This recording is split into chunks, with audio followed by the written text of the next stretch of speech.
ये बातें करीबन 1859 की है। एक व्यक्ति हिमालय की पहाड़ों में घूम रहा था। अचानक उसे पहाड़ों के बीच से एक आवाज सुनाई दी। उस व्यक्ति ने इसे नजरअंदाज किया और आगे बढ़ गया। कुछ देर बाद वो आवाज फिर से उसकी कानों तक पहुंची। उसने जब गौर से सुना तो वो दंग रह गया, क्योंकि पहाड़ों के बीच से कोई उसका नाम लेकर पुकार रहा था। उस व्यक्ति ने उस आवाज का पीछा किया और पहुंच गया पहाड़ी की बीच बनी एक गुफा में। उस गुफा में उसे एक रहस्यमयी साधु के दर्शन हुए, जिसकी उम्र करीबन 2500 साल की थी। उस व्यक्ति को उस पहाड़ पर एक बहुत ही सुंदर महल दिखाई दिया। ये सारी चीजें देखकर उस व्यक्ति की समझ में ये नहीं आया कि आखिर उसे यहाँ पर क्यों बुलाया गया है। जब साधु ने सारे राज खोले तो वो व्यक्ति दंग रह गया। दोस्तों, ये घटना बिल्कुल सच्ची है और हैरान करने वाली है। आखिर कौन था वो साधु? उसने उस व्यक्ति को उस पहाड़ पर क्यों बुलाया? आखिर वो व्यक्ति का संबंध उस साधु से क्या था?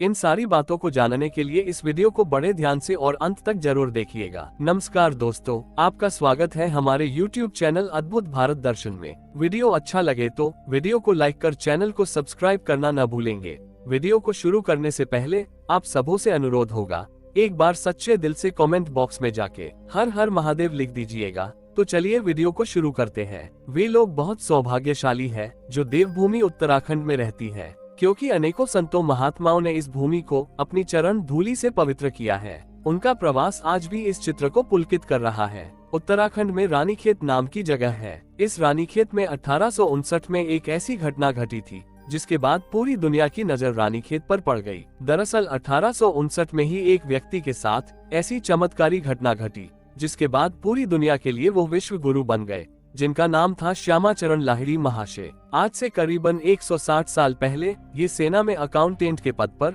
दानापुर में कार्यरत थे। अचानक उनको सूचना मिली कि उनका ट्रांसफर अल्मोड़ा जिले में रानीखेत में हो गया है, जहां सेना का नया केंद्र स्थापित किया जा रहा था। उस वक्त पहाड़ों पर ट्रेन और मोटर की सुविधा उपलब्ध नहीं थी। वे एक सेवक के साथ घोड़े और बगी से यात्रा करते हुए दानापुर से रानीखेत तक पहुँचे। उनको रानीखेत आने में 30 दिनों का समय लग गया।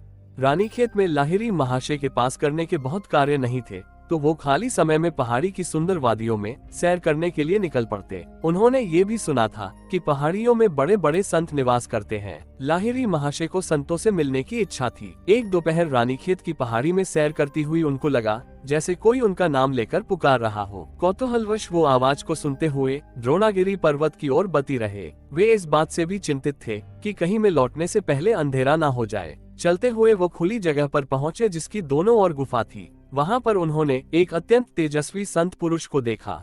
श्यामचरण लाहिड़ी जी आश्चर्य में पड़ गए। उस संत ने कहा उन्होंने ही लाहिड़ी महाशय को पुकार कर यहाँ पर बुलाया है। लाहिड़ी महाशय को उन्होंने इस गुफा में विश्राम करने को कहा। उसके बाद उस दिव्य संगिनी कोड़ी पर पड़े कंबल की ओर इशारा कर हुए कहा, तुम्हें वो आसन याद है? लाहिड़ी महाशय ने कहा, नहीं महाराज, पर मुझे अंधेरा होने के पहले यहाँ से निकलना होगा, क्योंकि सुबह ऑफिस में बहुत सारे काम हैं। ये सुनने के बाद महाअवतार बाबूजी ने कहा कि ऑफिस तुम्हारे लिए लाया गया है, तुम ऑफिस के लिए नहीं। एक संत के मुख से ऐसे शब्द सुनकर लाहिड़ी महाशय अवाक रह गए। संत ने आगे बताया कि लाहिड़ी महाशय की रानीखेत के ट्रांसफर के लिए उन्होंने ही सेना के अधिकारी के मन में उनके ट्रांसफर का सुझाव दिया था। उस दिव्य की इच्छा शक्ति से ही वो कैंप रानीखेत में स्थापित की गई थी, जिसके पीछे उनका उद्देश्य लाहिड़ी महाशय को अपने पास बुलाया था। संत ने लाहिड़ी महाशय के मस्तिष्क को स्पर्श किया तो उनके पुनर्जन्म की सारी स्मृतियां एकदम से जाग उठी। उन्हें याद आ गया कि ये संत उनके पूर्व जन्म के गुरु महाअवतार बाबा है। उन्हें याद आया कि पूर्व जन्म में इसी गुफा में उन्होंने कई वर्ष बिताए थे। पिछले जन्म की मधुर और पवित्र स्मृतियों से वो भाव विभोर हो उठे। उस रात लाहिड़ी महाशय के पूर्व जन्म के कर्म बंधन से मुक्ति के लिए महाअवतार बाबा जी ने उस पहाड़ पर अपनी योग शक्ति से एक रत्नों से प्रकाशित महल का निर्माण करवाया, जो लाहिड़ी महाशय के पूर्व जन्म में जन्मी आशा थी। लाहिड़ी महाशय के स्वर्ण महल से मोह भंग हो जाने पर वो महल भी अचानक गायब हो गया। पूर्व जन्म की ही अनुभूतियों का बोध, वहाँ पर बाबा जी से प्राप्त ज्ञान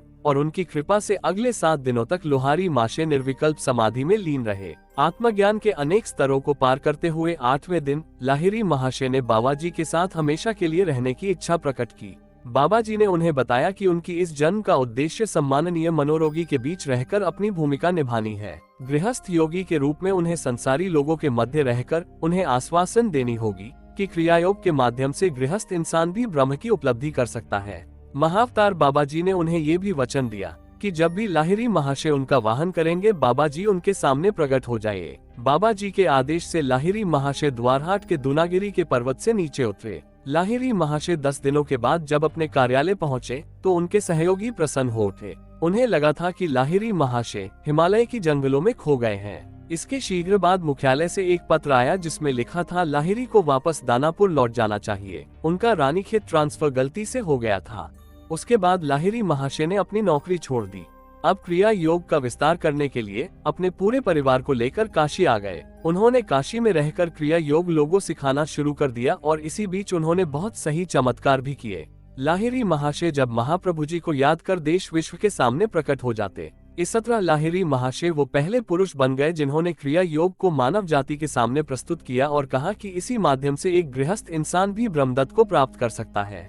दोस्तों, आज भी महाअवतार बाबा जी की गुफा रानीखेत में मौजूद है। अगर आप चाहे तो वहां जाकर महाअवतार बाबा जी गुफा को बड़ी आसानी के साथ देख सकते हैं। इस सत्य चमत्कारी घटना को लेकर दोस्तों आपके क्या विचार हैं? हमें नीचे कमेंट बॉक्स में आप जरूर बताएं। अगर वीडियो पसंद आई है तो लाइक करें और ऐसी सत्य चमत्कारी घटनाएं देखने के लिए हमारे चैनल को सब्सक्राइब करके बेल आइकन को प्रेस कर लें। चलिए मिलते हैं हमारे एक नए वीडियो के साथ। आप सभी दर्शकों को हर हर महादेव।